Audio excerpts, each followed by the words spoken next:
Hey, welcome back, my amazing student. So on this lecture here, we're gonna tackle this check-ins here, this graph, this chart, because I think it's the easier part and it's the biggest part that we have on this page. Then we're gonna tackle streaks here, which is gonna be just a little bit more complicated, a little harder to explain, but we'll get there. I'm trying to put everything as simple as possible for those of you that are just beginning with this stuff.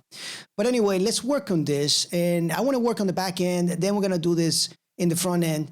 But yeah, we got some work to do. Let's go ahead and work. So for this, we're gonna need the labels, and we're gonna need the count of each of these check-ins, right? So basically, what we want to do in the back end is build a list where each number is the total check-in for that day in the week, in the last week, right?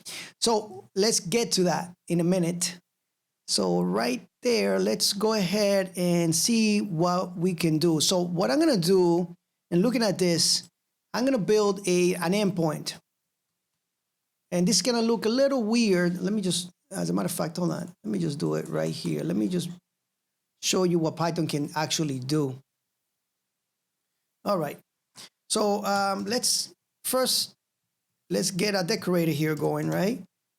And what I'm gonna do is I'm gonna build an endpoint. I'm gonna make my application believe that we have some JSON data, some JSON file, right? So analytics.json.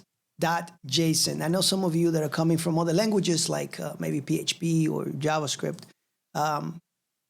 This might look, very similar to other things. But anyway, what I'm gonna do here is that I'm going to import datetime. Even though I have it on top here, this just makes it a little faster sometimes when you are importing things right here. And I wanna, let's just do the time delta here.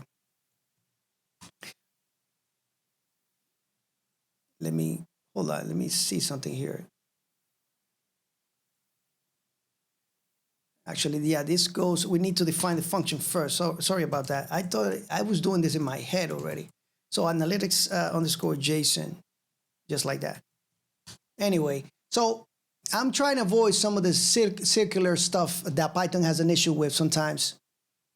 We don't need it because we have it on top. We don't need to import it here, right? I just want to make you aware of that. But for bigger application to prevent some of the circular problems that we have when we importing code, you can use this. And I wanted just to show you guys that, you can use this type of functionality, this type of patterns here, or should I say the application design, by putting this inside the function.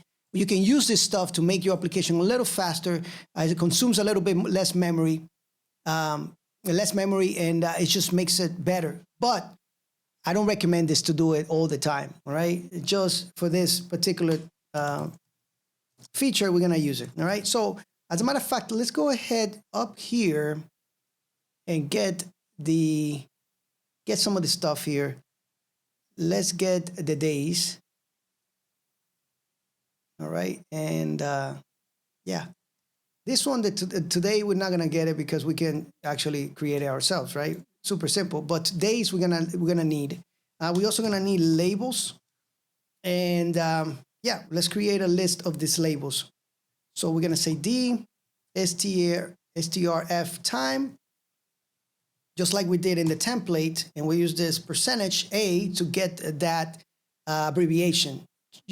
To get the abbreviation, which is TUE or MON for Monday and so on. So for D in days, all right, I did it backwards here, but don't worry about it.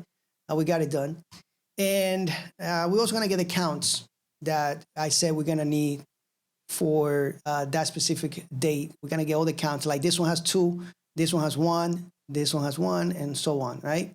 So, and this is just static data, but you get my point. The labels and the counts for this check-ins. So let's do a check-in here, and let's do query filter by, and we're gonna filter by the date, which is the column, and we're gonna match this day that we have up here.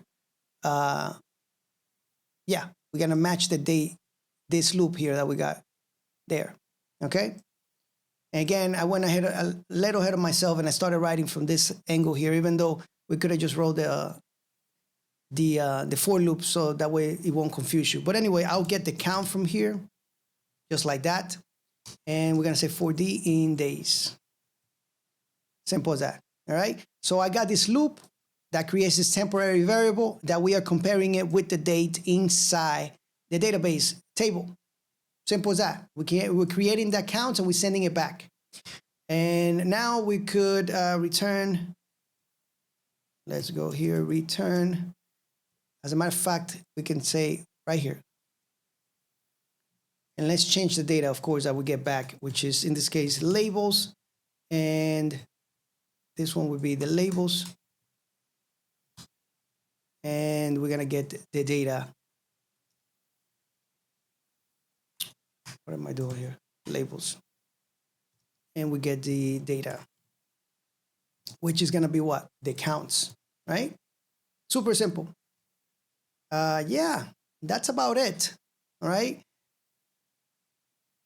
All right, let me double check this. So we got today's date. Then we are doing this. We're returning the days in reverse order like we did before. We're returning the labels, all of them here. Then we're using this D temporary variable here to compare that, and we're returning the counts for that specific day back into the front end. And then we are JSONifying this.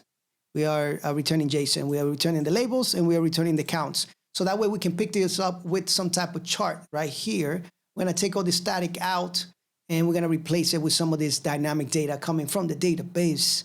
Thank you so much for watching, guys, and I'll see you on the next lecture where we're going to be finishing this off.